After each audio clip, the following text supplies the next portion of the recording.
Niining panahon nga ang putling ebanghelyo gihagit sa mga hiwi nga pagtulunan.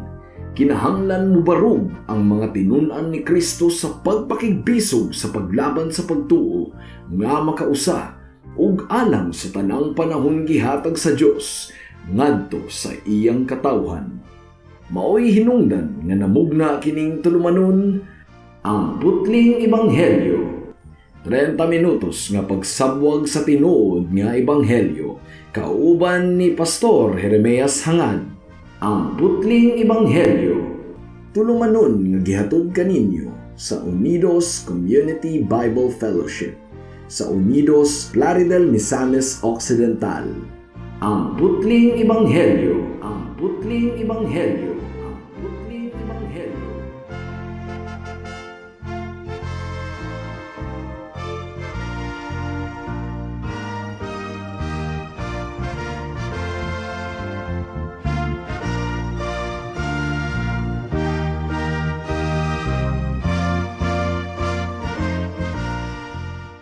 Mayong hapon, Unidos, Plaridel, Calamba, Balyangaw, Sapangdalaga, Rizal, Lupisayna ug kutob sa tanang gidala sa Ginoo sa pagpaminaw niining atong programa nga giuluhan og ang putling ebanghelyo.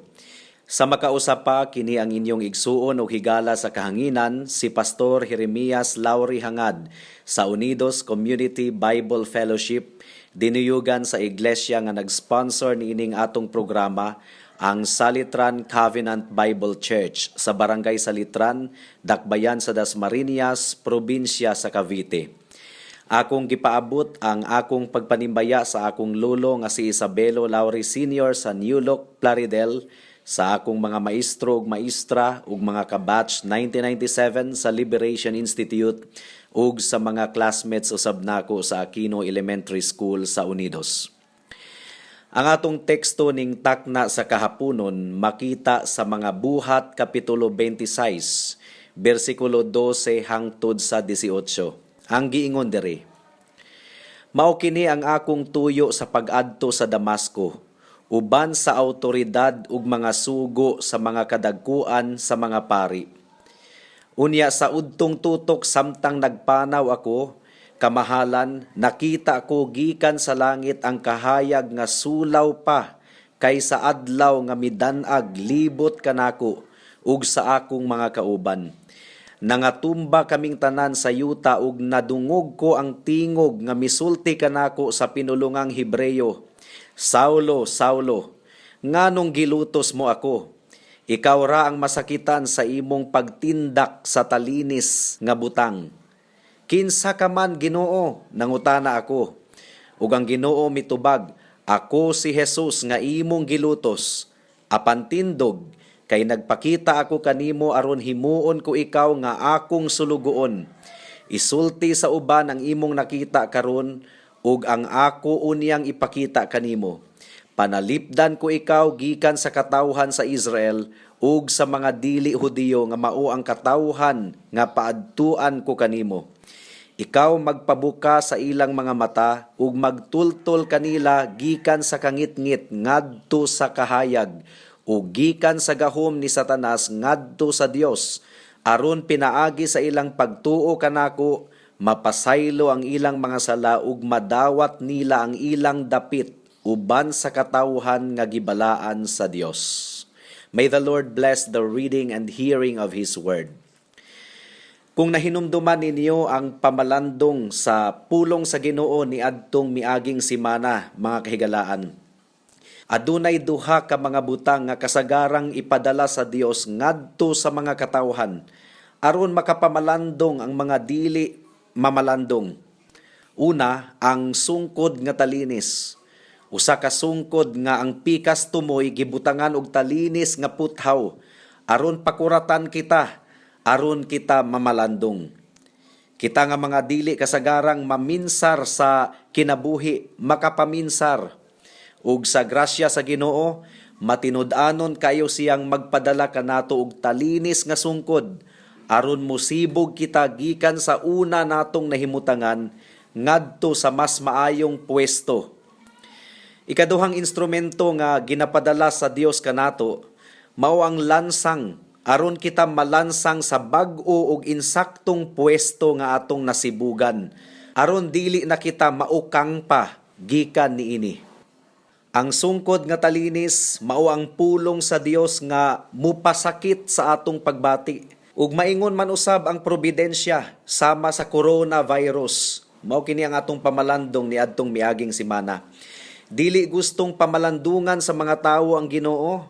Dili nila gustong tagdon ang Ginoo. Mao nga mausahay pugngan sa Ginoo ang iyang restraining grace ug itugot niya nga mahitabo ang mga kalamidad aron ang mga wala na minsar makapaminsar. Most especially ang pulong sa Dios, mga kaigsuunan, mao ang mas hait pa kaysa espada nga duha ang sulab. Mao kini ang pinakahait nga musamad kanato aron kita makapamalandong. Ang lansang usab nagsimbolo pod sa pulong sa Ginoo nga maoy makapalig-on kanato diha sa pagtuo. Si Apostol Pablo usab, klaro kaayo sa atong teksto, mga kahigalaan, nga gigamit sa Dios ang ilustrasyon sa sungkod nga talinis aron sa pagsanta kang Pablo sa dautan niyang laraw batok sa iyang iglesia. Paminawan ninyo ang bersikulo 14 sa atong teksto. Ang giingon diri, nangatumba kaming tanan sa yuta ug nadungog ko ang tingog nga misulti kanako sa pinulungang Hebreyo. Saulo, Saulo, nganong gilutos mo ako? Ikaw ra ang masakitan sa imong pagtindak sa butang nga talinis. Nakigsangka si Saulo batok kang Jesus ug sa iyang iglesia. Gilutos niya ang iglesia sa atong Ginoong Hesukristo. Apan samtang gibuhat kadto ni Pablo, mga kahigalaan, misipa di ay siya or mitindak di ay siya sa talinis nga butang. Ug walay tawo nga mutindak sa talinis nga butang nga dili masakitan. Samtang gipasakitan ni Pablo ang iglesia sa Dios, samtang gilutos niya ang mga katawhan sa Dios, gipasakitan di ay usab niya ang iyang kaugalingon. It's hard for you to kick against the pricks, O Saul of Tarsus. Mao kadto ang pahigmata nga giingon sa Dios kang Saulo sa adlaw sa iyang pagkakabig, sa wala pa siya mas nailhi, ingon nga Apostol Pablo. Adunay tulo ka bahin ang atong pamalandong ning takna sa kahaponon. Una, unsa baybot ipasabot sa pagtindak sa talinis nga butang. Ikaduha, giunsa ni Pablo pagtindak ang talinis nga butang. Ug ikatulo, kanus-a miundang si Pablo sa pagtindak sa talinis nga butang. Mudangat na kita sa unang punto. Unsa baybot ipasabot sa pagtindak sa talinis nga butang. Saulo, Saulo, nganong gilutos mo ako? Ikaw ra ang masakitan sa imong pagtindak sa talinis nga butang. So unsa may gibuhat ni Jesus niining taknaa kang Saulo, mga kahigalaan. Gitandi actually ni Jesus si Saulo ngadto sa usa ka gahi ug ulo nga baka nga dili gustong musunod sa iyang agalon. Pinaagi sa pagtindak sa sungkod nga talinis sa iyang agalon. Si Saulo usab, mga kahigalaan, nagmagahi sa pagsunod sa kabubuton sa Dios, pinaagi sa pagtindak sa talinis nga kamatuuran gikan sa pulong sa Dios. So ang hulagway nga gihatag ni Jesus mismo niining higayuna, mao ang baka nga masinupakon sa iyang agalon ug dili gustong musunod sa direksyon sa iyang agalon. Nagtinapulan sa pagdaro ug dili na gustong mupadayon. Mao nga gitusok kini sa sungkod nga talinis sa iyang agalon aron mupadayon sa pagdaro. Apan misupa kini ug mitindak sa talinis nga sungkod. Apan sa pagsipa niya sa sungkod nga talinis sa iyang amo, nasakitan hinuon siya. Mao kini ang gipakita ni Jesus kang Pablo, mga higala, nga sa iyang pagsupak sa ebanghelyo ni Kristo, sa iyang mainitong pagluto sa iglesia sa Dios, iya di ay gipasakitan ang iyang kaugalingon. Sa tinuod lang, mga higala, sakit gayod ang pulong sa Ginoo. Apan gikinahanglan nato kini, aron kita makaamgo ug makahinulsol. Unsa may nahitabo sa pagwali ni Pedro sa Buhat Kapitulo 2 versikulo 37. Human madunggi sa mga Hudiyo ang wali ni Pedro nga nagkundinar kanila tungod sa ilang paglansang sa anak sa Dios didto sa krus. Ang giingon sa Buhat Kapitulo 2 versikulo 37, sa pagkadungog niini sa mga tawo, daw gikumot ang ilang kasing-kasing, ug giingnan nila si Pedro ug ang ubang mga apostoles, mga igsuon, unsa may among buhaton.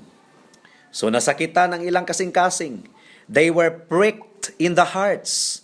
Ang wali di ay mga kahigalaan, makapasakit sa mga naminaw, aron sila maghinulsol, mubiya sa ilang mga sala ug mudangop kang Kristo. Ang bugat usab nga probidensya, hait usab nga sungkod, nga gituyo sa Dios aron kita masakitan, aron kita maghinulsol, sama ni ining kamulong nga coronavirus. Higala, matud pa ni Jesus, masakitan lamang kita kung atong tindakan ang pulong sa Dios, kung atong supakon ang kabubuton sa Dios, kita ra ang maalaot. Mudangat na kita sa ikaduhang punto. Giunsa man ni Pablo pagtindak ang talinis nga butang. Ang tubag, gibuhat kini ni Saulo, pinaagi sa pagsupak sa kabubuton sa Dios. Kung atong basahon ang Buhat Kapitulo 9 versikulo 1, gipamatay ni Pablo ang mga magtutuo, gipangdakop niya sila ug gibilanggo. Sa laktod nga pagkaistorya, mga higala, dili alang-alang nga magluluto si Saulo sa iglesia sa atong Ginoong Hesukristo. Apan bisan pa niini, kung atong padayunon ang sugilano ni Pablo, giluwas gihapon siya ni Kristo. Gikabuot gihapon siya sa grasya sa Dios. Mao nga higala, nakita mo ba ang imong pagkadautan? To the point nga nakapangutana ka, kung mapasaylo ka pa ba sa atong Ginoo? Well, tanawang kinabuhi ni Pablo, higala. Bisag unsa pa kadako sa iyang sala, giluwas o gipasaylo gihapon siya sa Ginoo. Mao kini ang maayong balita, gumikan sa gahom sa dugo ni Kristo nga giula didto sa krus, ang tanang maghinulsol sa sala ug mutuo ug musalig kaniya, mapasaylo gayod ug pagaisipon nga matarong sa iyang atubangan. Karon sumala sa gikaingon ko na, samtang gipasakita ni Pablo ang iglesia sa Dios, samtang gitindak-tindakan niya ang talinis nga sungkod sa ebanghelyo ni Kristo, siya ra pud ay ang nasakitan. Gitulisok siya sa iyang konsensya.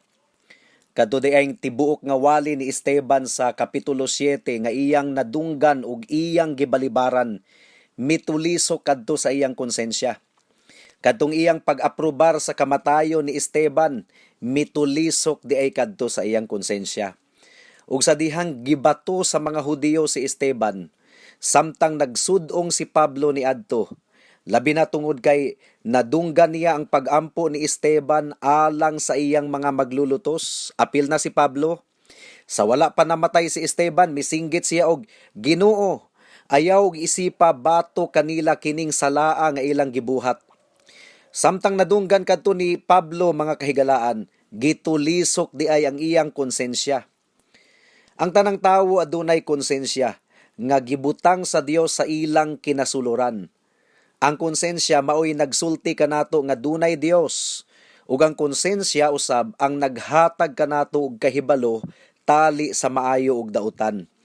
Ug kung musupa kita sa atong konsensya, dili kita mahiluna, mga kahigalaan. Gilutos ni Pablo ang iglesia. Gitindak-tindakan niya ang talinis nga sungkod sa ebanghelyo. Apan siya ra ang nasakitan. Dili lang kay gitulisok siya sa iyang konsensya, kundili kanunay usab siyang nadismaya. Ngano man, tungod kay bisag giunsa niya sa pagpaningkamot nga magkatibulaag ang iglesia, sumala pa sa Buhat Kapitulo 8, ang mga miyembro nga nagkatibulaag, nagwali naman hinuon sa pulong sa Ginoo bisag asa sila napadpad. Di misamot og kadismaya si Pablo. Wala gayud niya mapugni ang mga magtutuo gikan sa pagpangwali. Labaw sa tanan, wala gayud niya mapugni ang pagtubo sa iglesia sa atong Ginoong Hesukristo. Gitindak-tindakan niya si Kristo, apan siya ra gayud ang nasakitan. Higala, hinaot nga nasabtan nimo ang mensahe sa Dios alang kanimo karon. Imposible nga dili mahimong miserable ang imong kinabuhi diri sa kalibutan o human man sa kamatayon kung imong tindak-tindakan ang talinis nga sungkod sa pulong sa Dios. Kung imong supakon ang kabubuton sa Ginoo. Nahitabo kini sa realidad, sulayi og tindak-tindak ang lansang, ikaw ra ang masakitan, higala. Matud pa sa Ginoo, ikaw ra ang maalaot kung imo siyang alkontrahon. The more nga musupak ka sa Ginoo, the more nga masakitan ikaw. Pamalandungi ka na, higala. Ang giingon sa Panultihon Kapitulo 13, versikulo 15, ang lakang sa mga dautan maoy ilang kalaglagan. So, kung mutinda kita sa butang nga talinis, masinatian nato ang kasakit sa kinabuhi. Tanawa ang kinabuhi ni Balaam, ni Manase, ni Haring Saulo sa karaang tugon. Mga examples kadtong tanan sa mga mitindak sa talinis nga butang nga gipadala sa Ginoo ug naalaot gayod ang ilang kinabuhi. Well, insakto ra gyud kaayo ang tambag ni Gamaliel sa Buhat Kapitulo 5 bersikulo 38 ug 39. Ang giingon dire, busa niining kasuha karon, matud pa ni Gamaliel, ayaw ninyo sila hilabti. Pasagdi sila kay kun kining ilang laraw ug buhat iya lamang sa tawo, mahanaw gayod kini. Apan kun iya kini sa Dios, dili gayod kamo makabuntog kanila. Mahitabo pa hinuon nga kamo nakigbatok sa Dios. Very wise kaayo nga tambag ni Gamaliel. Busa ayaw og balibari ang Ginoo, higala. Ayaw tindak-tindaki ang iyang ebanghelyo. Pagpasakop sa iyang ebanghelyo, paghinulsol sa imong mga sala, ug dangop kay Kristo aron ikaw maluwas. Mudangat na kita sa ikatulong punto. Kanusa si Saulo miundang sa pagtindak sa butang nga talinis. Kanusa man siya miundang sa pagpagahi sa iyang ulo. Ang tubag klaro kayo. Niadtong adlaw mismo sa iyang kaluwasan, misurrender na siya finally sa autoridad ni Kristo ug sa iyang pulong. Naghinulsol siya sa iyang mga sala ug midangop kang Kristo. Ang Dios nga iyang gisupak ug gipasipad-an kaniadto, kang kinsang iglesia iyang gilutos, mauna karon ang iyang Dios ug manluluwas, wala nay lain kundili ang atong Ginoong Hesukristo. Nabaliktad gayod ang dagan sa iyang kinabuhi. Paminawan ninyo ang Buhat Kapitulo 9, versikulo 18. Ang giingon dire, diha-diha may nangahulog nga daw mga himbis sa isda gikan sa mata ni Saulo ug nakakita siya pag-usab. Mitindog siya ug gibautismuhan ug mikaon siya ug nabaskog. So wala niya gikaulaw si Kristo. Nagpabautismo dayon siya, isip pagpahibalo sa mga katawhan nga iya na siya ni Kristo. Kaysa una man gud mga kahigalaan, ang bautismo dili lang basta-basta nga seremonyas lang, kundili maisugon nga pagbarog kana sa nagpabautismo nga siya iya na kang Kristo.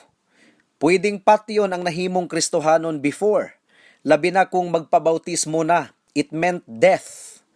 Pero wala mahadlok si Pablo ni adto. Igsuon kung tinuod kang anaa kang Kristo, dili nimo siya ikaulaw ug andam usab ikaw nga mubarog alang kaniya, bisan pagdumtan ka sa mga katawhan, bisan pagbugal-bugalan ka sa mga katawhan. Unsa pa? Buhat Kapitulo 9, versikulo 19, ang giingon diri, nagpabilin si Saulo sa Damasco sulod sa pipila ka adlaw uban sa mga tinun-an. Miadto dayon siya sa mga sinaguga ug nagsangyaw nga si Jesus mao ang anak sa Dios. Unsa may atong makita diri mga kahigalaan, nausab na pud ang mga kauban ni Pablo.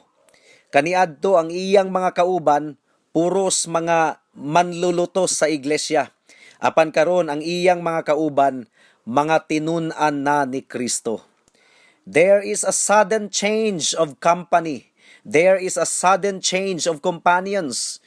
Dili na nato ikatingala, mga kahigalaan, kung ang kanhi palahubog, kung tinuod siyang nakabig diha kang Kristo, mausab na pud ang iyang mga katropa.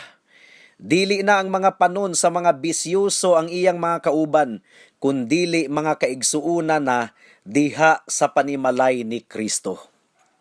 Unsa pa, human sa pagkakabig ni Pablo, madasigo na siyang nagwali sa ebanghelyo ni Kristo. Sa laktod nga pagkaistorya, aduna gayoy kabag-uhan ang tawo nga tinuod nga nakabig kang Kristo. Dili pareho sa uban nga Kristohano na kuno, apan walay kabag-uhan sa kinabuhi. Dili ka na tinuod nga Kristohanon higala, kanang tawo nga walay kabag-uhan, himalikas og libakiro og himantayon gihapon, ug napuno gihapon sa kasina ug kasuko ang kasing-kasing, ug napuno gihapon sa bisyo ang kinabuhi. No.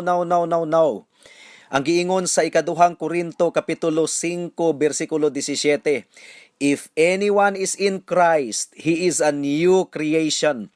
Ang tanang anaa kang Kristo, bag-o nang binuhat. Baliktaron ragod nato, ang wala pa kang Kristo, nagpabiling daan nga binuhat. Daan ang kinabuhi, walay kabag-uhan.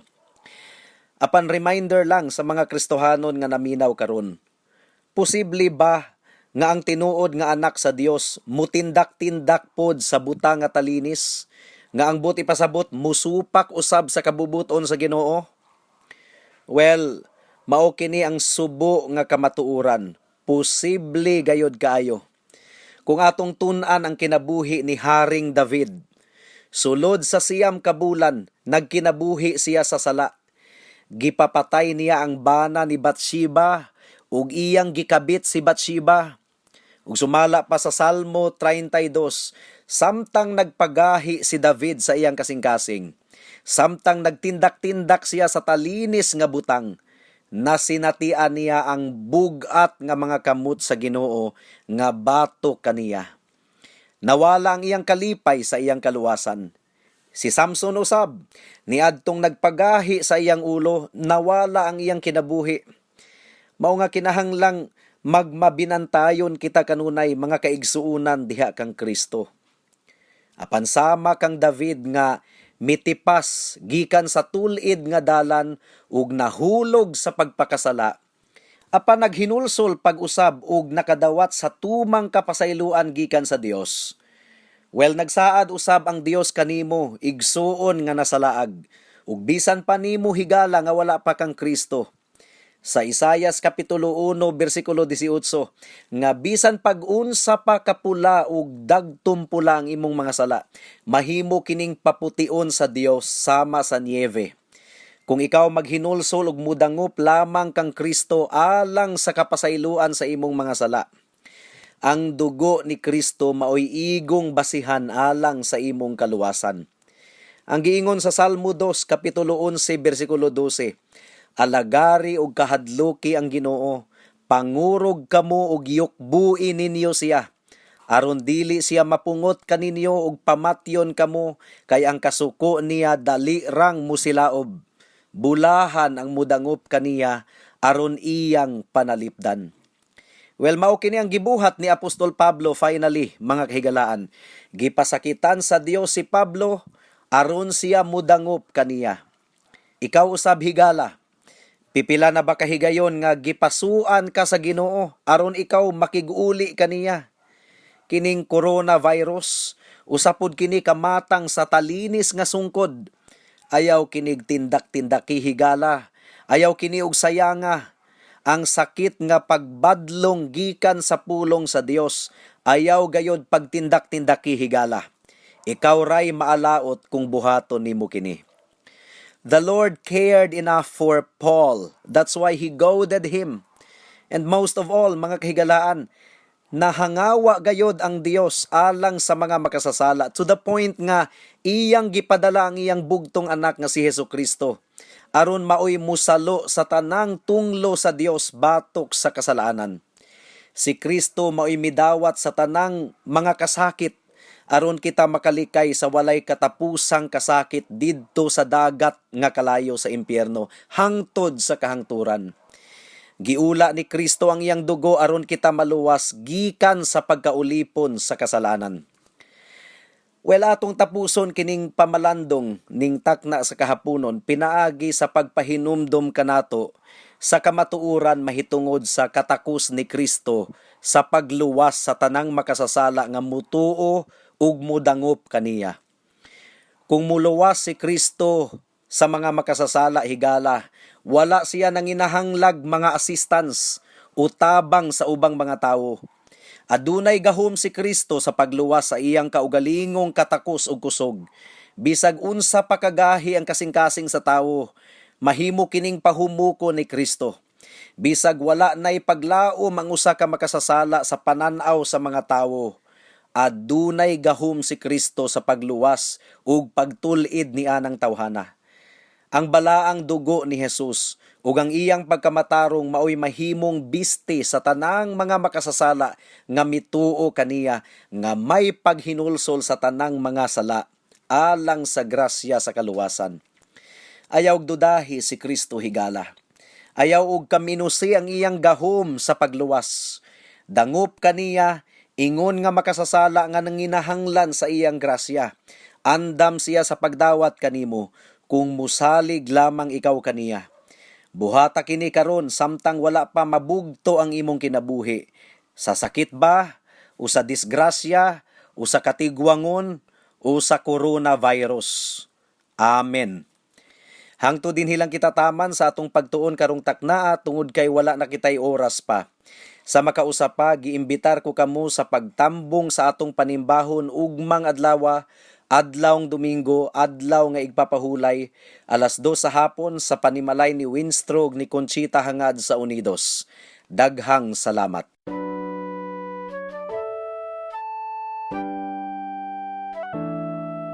Noon ay bulag ako sa daan ng kaligtasan. Tulad ng marami, nakatuon ako sa sarili. Mabait naman at matulungin at walang kapwang inabuso. Kung kaya't ang tiwala ko, malamang ligtas ako.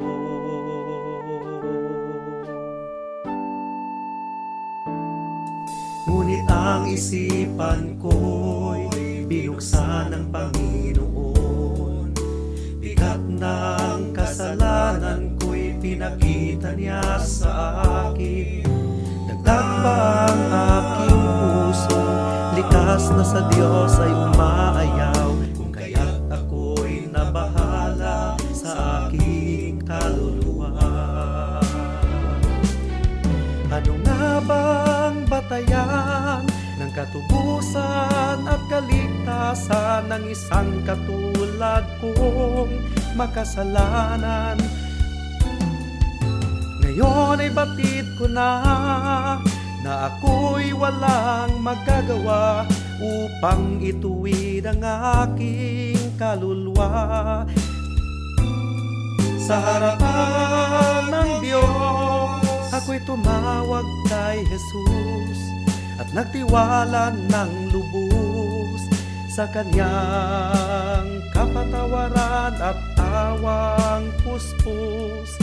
Siya lang ang manunubos pagkat siya'y namatay sa krus. Dahil sa aking kasalanan, ang sumpa sa Kanya'y binuhos.